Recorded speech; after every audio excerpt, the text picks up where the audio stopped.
Bonjour et bienvenue dans Yes We Can. Nous sommes au cœur de la CAN 2025 organisée au Maroc, un événement sportif majeur, mais aussi un moment de réflexion sur le rôle du sport dans nos sociétés. Pour en parler, nous recevons Madame Ramata Almamey Bey, directeur du secteur des sciences humaines et sociales de l'ICESCO. Madame Ramata, merci d'avoir répondu à notre invitation. Merci, chère Mounia. Assalamu alaikum à l'ensemble des auditeurs et surtout à l'ensemble des frères et sœurs africains qui se retrouvent ici au Maroc pour cette 35e édition de la CAN. Première question, comment vivez-vous cette CAN 2025 au Maroc aujourd'hui? Écoute, c'est une bouffée d'oxygène. C'est une bouffée d'oxygène à tous les niveaux. Le Maroc a... En fait, cette CAN révèle la continuité culturelle africaine. Parce qu'elle a su, le Royaume du Maroc a su renforcer les liens, rassembler l'Atlantique, la Méditerranée et le Sahel. Donc c'est magnifique de voir comment cette diversité culturelle africaine se retrouve au Maroc. Mais un élément qui m'a vraiment marqué et impressionné, c'est comment cette dynamique démographique africaine, avec cette jeunesse qui constitue plus de 100% de la population africaine âgée de moins de 25 ans, se retrouve et a révélé l'alternative et surtout le potentiel de cette jeunesse si forte d'énergie, d'innovation, alliant authenticité, originalité, ouverture, innovation. Donc ça, c'est vraiment magnifique pour le dialogue des peuples et pour un avenir très brillant pour l'Afrique. Alors justement, la CAN, elle rassemble, comme vous avez dit, de millions de supporters à travers l'Afrique. Selon vous, en quoi un événement pareil dépasse aujourd'hui le simple cadre sportif? Effectivement, vous savez que le sport constitue l'un des outils les plus consensuels pour rassembler les peuples. Oui. Quand il s'agit de sport, on oublie les différences, on oublie les frontières. On est tous réunis autour d'une cause, le ballon. On dit toujours que ce ballon a une symbolique extrêmement forte pour rassembler très vite, réconcilier. Et c'est la raison pour laquelle, d'ailleurs, au niveau de l'ICESCO, nous disons que pour nous, le sport, c'est une question de reconstruction, c'est une question de rassemblement, de réunification, de réintégration, de renforcement également de la résilience. Donc, écoutez, c'est fabuleux. Quand on pense sport, je veux dire, on se réconcilie avec la nature. Voilà, la dernière fois, j'étais à Tanger pour suivre le match du Sénégal et c'était sous la pluie et c'était magnifique. Depuis combien de temps je n'ai pas été, je veux dire, sous cette pluie trempée, mais c'était agréable. Donc le sport nous réconcilie avec non seulement la nature, mais également avec tout l'écosystème global et rassemble les peuples. Ça, c'est magnifique. Est-ce qu'on peut dire que le sport est devenu aujourd'hui un fait social, culturel et même politique? C'est un enjeu clé de développement. Et encore une fois, je me réfère à cette vision renouvelée de l'ICESCO qui a placé le sport comme élément axe stratégique de nos politiques et programmes. En plaçant le sport comme axe stratégique clé, ça dit qu'on intègre le sport dans nos politiques publiques.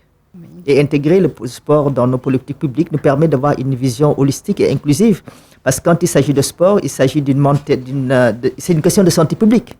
C'est une question de santé mentale, la question de la résilience, c'est une question de santé physique. Écoutez, il faut encourager les hommes, les enfants, les adolescents, compte tenu des risques liés aux maladies, je veux dire, cardiovasculaires, que l'OMS d'ailleurs, pour lequel l'OMS a lancé un message fort de rassemblement et d'alerte. Donc c'est une question de santé publique, mais aussi une question de santé nutritionnelle.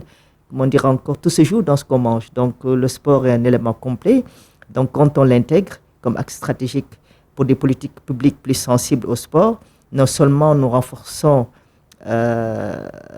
nos systèmes de santé, nous accordons une santé plus globale aux communautés, mais également ça nous permet de pouvoir penser à toutes les catégories, les groupes vulnérables, les minorités, les personnes qui ont besoins spécifiques, les personnes âgées. Et ce qui fait qu'au niveau de l'ICESCO, au-delà de nos axes de plaidoyer pour mettre le sport dans les politiques publiques, ou bien avoir des politiques publiques plus sensibles au sport, aussi en termes d'environnement, parce qu'il est important de parler aussi des infrastructures. Développement durable. Nous développons également des initiatives clés telles que le marathon que nous avons organisé il y a un mois. Nous avons un marathon annuel. Pour nous, c'est une question de rassemblement des peuples, parce que nous avons non seulement le Maroc, la communauté internationale basée au Maroc, et je pense que dans ce contexte où le monde se réduit malheureusement, parce que le Global Peace Index indique que le monde n'a jamais été autant à risque de conflictualité, ce niveau de conflictualité qui secoue le monde, et il n'y a que le sport également qui nous permet de faire ce rappel pour une humanité forte, unie, qui tient compte de sa diversité. Donc je pense que c'est un devoir, c'est une responsabilité collective et surtout une urgence de renforcer la place du sport dans les politiques publiques, mais également de consolidation de paix. Absolument. Alors, vous avez parlé de l'ICESCO, justement. Quelle est la place de l'Afrique au sein de cette institution aujourd'hui? Cette place, elle est à plusieurs niveaux. Déjà, du point de vue des pays membres, les ESCO comptent 53 pays membres. Au niveau de l'Asie, du Moyen-Orient, de l'Afrique et de l'Amérique du Sud. Les pays africains comptent environ 24, sont au nombre de 24. Donc, en termes de présence, c'est une présence forte au sein du monde islamique, mais également en termes de contenu des programmes. Je veux dire, c'est un modèle de développement. L'Afrique constitue non seulement un potentiel énorme, mais également un modèle à mettre en exergue pour réconcilier les peuples. Je pense que le professeur Cheikh Anta Diop le disait, que le berceau de l'humanité, c'est l'Afrique. Donc, pouvoir positionner l'Afrique au niveau de l'ICESCO comme priorité, ce qui a été fait par le directeur général de Salam Al-Malik depuis 2019, je pense, permet de réconcilier l'Afrique avec les autres peuples. Qu'on ait un dialogue plus inclusif, plus effectif entre le monde islamique, le monde arabe et le monde africain. Je pense que c'est une responsabilité, c'est un devoir, une urgence que nous essayons de faire. Donc, aussi du point de vue du staff, parce qu'également le staff africain est très présent au sein de l'ICESCO. Donc, je parle en termes de quantité et de qualité. Donc, au niveau des politiques, pouvoir développer des programmes qui mettent en exergue le potentiel de l'Afrique, valoriser toute cette diversité culturelle qui fait que, écoute, quand on se retrouve avec un continent où encore on parle minimum de plus de 2000 dialectes qui sont parlés. Je pense que cette richesse ne peut pas être ignorée. Et l'ICESCO est très sensible justement à ces réalités, à ces potentiels, pour qu'on puisse mettre aussi bien les femmes que les jeunes africains au centre du processus de développement. Et vous avez d'ailleurs récemment organisé une rencontre à l'occasion de la CAN 2025 sur le sport au service de l'inclusion des femmes, des jeunes et des femmes et développement durable. Donc, comment, selon vous, aujourd'hui, le sport peut-il contribuer à l'inclusion et la cohésion sociale aujourd'hui? Je disais tout à l'heure que le sport constitue c'est un tout.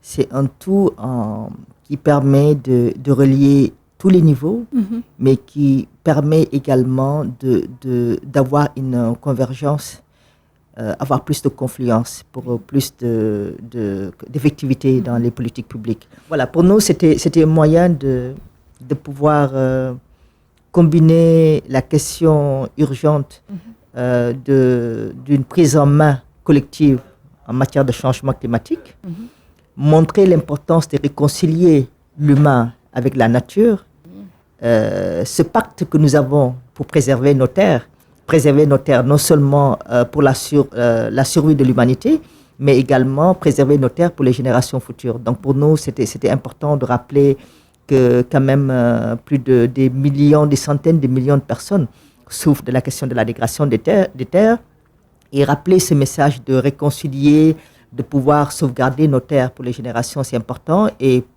pratiquer le sport sur les terres nous interpelle pour qu'on puisse préserver les terres. D'autres dimensions très importantes pour nous, c'était la question de l'inclusion socio-économique, le potentiel des industries sportives. Nous l'avons vu pendant le lancement de la cérémonie de lancement de cette 35e édition de la CAN, où le Maroc a su montrer mais vraiment le potentiel de l'innovation. L'innovation et le pouvoir énorme des industries créatives à travers toute cette technologie développée et portée par les jeunes, les femmes. Je pense que ça, c'est un élément important de question d'inclusion socio-économique, lutter contre tout ce qui est problème d'employabilité des jeunes qui affecte malheureusement nos jeunes. C'est une économie de sport. Mais c'est ça, l'économie sportive est énorme. Et je pense que cette CAN nous permet également d'offrir et de pouvoir révéler ce pouvoir, ce potentiel que le sport a pour lutter contre le chômage des jeunes. Et je pense que nous en avons pris bien conscience et beaucoup d'activités et d'initiatives seront développées aussi bien du point de vue gouvernemental, en tout cas au niveau de l'ISESCO, en appui avec les différents ministères pour travailler justement sur ce potentiel des industries sportives pour accélérer le développement de l'Afrique. Et le développement et la collaboration entre les... Et quel enseignement, pour vous, les institutions africaines peuvent-elles tirer aujourd'hui de la CAN 2025 pour intégrer le sport dans les politiques publiques dont vous avez parlé tout à l'heure? La question de l'unité. Je pense que la question de l'unité africaine, la question de la coopération sud-sud qui est fortement portée par la vision royale aussi au niveau du Maroc. Je pense que c'est important de pouvoir renforcer cette coopération sud-sud et de démontrer que l'urgence de faciliter cette intégration africaine en termes de circulation, ça c'est très important, circulation des biens, en termes de circulation également et du dialogue des peuples, et la nécessité de renforcer cette feuille de route africaine pour la mise en œuvre de l'agenda 2063 de l'Afrique, ou pour laquelle on met la jeunesse et les femmes au centre de ce développement. Donc, nous sommes très optimistes quant au futur que nous offre cette CAN en termes de perspectives pour renforcer ce dialogue qui existe. Et moi, j'insiste beaucoup sur la question de la paix. Parce que quelles que puissent être les ressources financières dont disposent nos pays, si nous ne pouvons pas arriver à renforcer ce vivre ensemble, que cette diversité culturelle, raciale, soit une force pour renforcer le pacte et faire que l'Afrique soit plus que jamais unie autour d'une Afrique,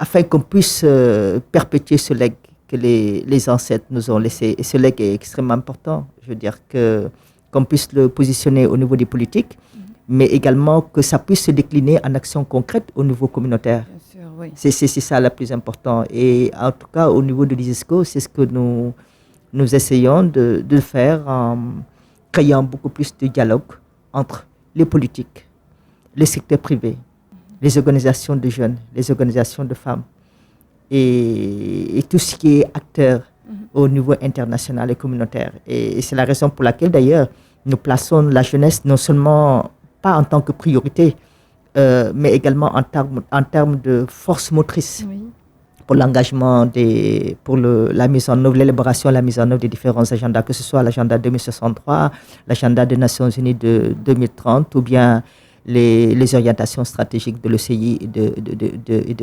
de l'ISESCO. Donc, que les jeunes soient acteurs, pas seulement bénéficiaires, est une priorité pour nous. Et quand on voit cette force que draine la CAN, justement pour montrer le potentiel et la résilience des jeunes malgré les chocs auxquels ils sont confrontés au jour le jour, parce que bon, les enjeux de développement aussi, c'est les questions il faut le dire, c'est les questions de migration, c'est les questions de santé publique, c'est les questions de bien-être, c'est les questions de santé mentale, c'est les questions d'employabilité et voilà.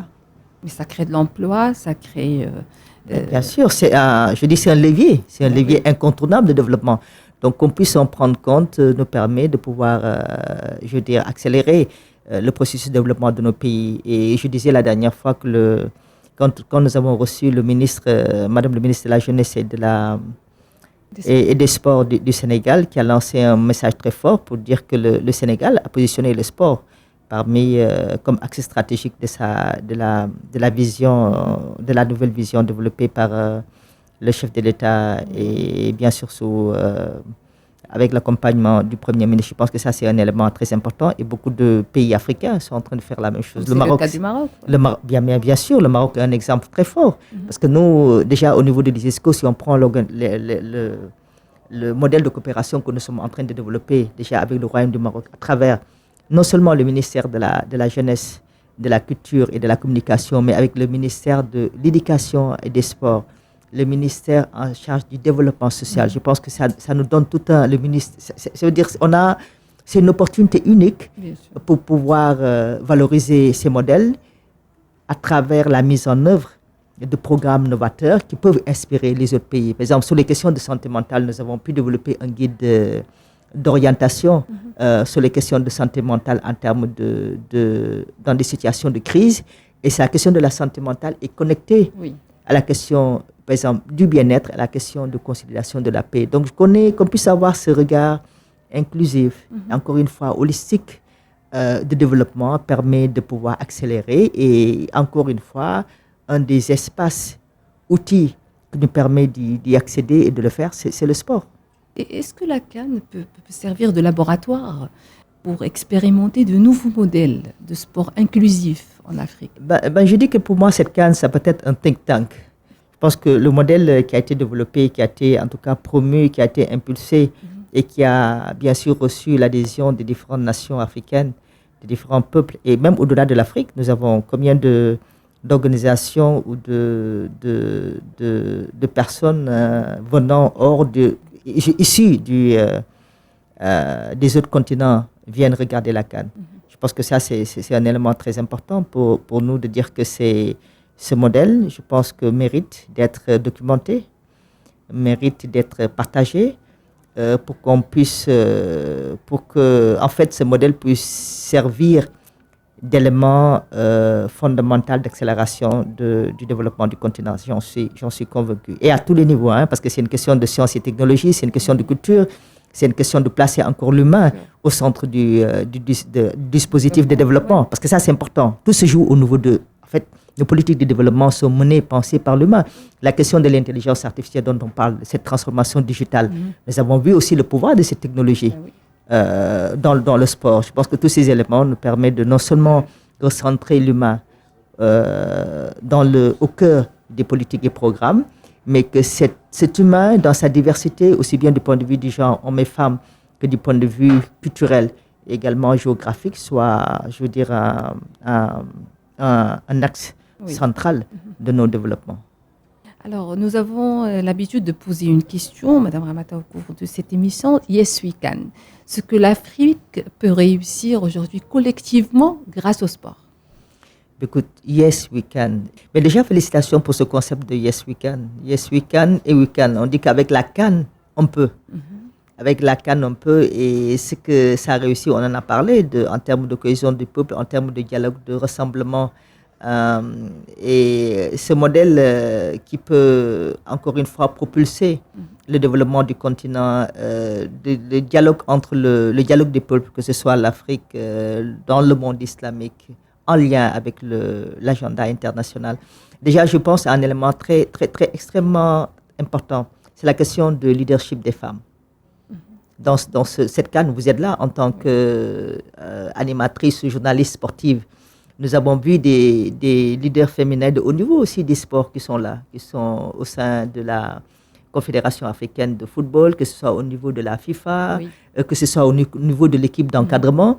Donc déjà, rien que la question du positionnement des femmes dans les espaces sportifs, ça c'est un élément pour moi déclencheur sur lequel également on pourrait s'appuyer pour renforcer les politiques sportives, pour que les politiques sportives soient beaucoup plus sensibles à la question des femmes. Là, par exemple, au niveau du leadership féminin dans les fédérations, on parle d'une présence faible de 20 à 26% des femmes. Donc, rien que la question de l'égalité des genres, la question de l'autonomisation et du leadership des filles et des femmes, pour moi, c'est un élément extrêmement important. La question de tout ce qui est vulnérabilité. Quand on arrive à faire des animations, des shows pour montrer la puissance du sport, intégrant des personnes à besoins spécifiques, intégrant également les enfants, les adolescents qui sont souvent laissés qui sont entre deux mondes, entre l'enfance et le monde adulte, pour lequel aussi, ces adolescents, pour lesquels nous avons besoin de pouvoir élaborer des politiques, des éléments de programme spécifiques pour le bien-être. Je pense que c'est autant d'éléments que cette CAN nous interpelle Et encore une fois, là, on est en train de faire cette émission sous une belle pluie. Oui. C'est aussi montrer l'importance de la nature. Que cette nature, que cette pluie, la pluie est également une bénédiction. Et que quand il s'agit de d'aller participer à des événements, à des performances sportives, que ce soit sous la pluie, sous le vent, ben écoute, il n'y a que le sport qui peut le faire. Et pour ça, c'est une réconciliation, je veux dire, fantastique pour l'humanité. Madame Ramata Alma-Membey, c'était un plaisir de vous recevoir aujourd'hui. Merci beaucoup pour cet échange très constructif. Merci à vous de nous avoir suivis. La CAN continue, l'Afrique avance. Et ici, on le dit avec conviction, yes, we can. Yes, l'Afrique can.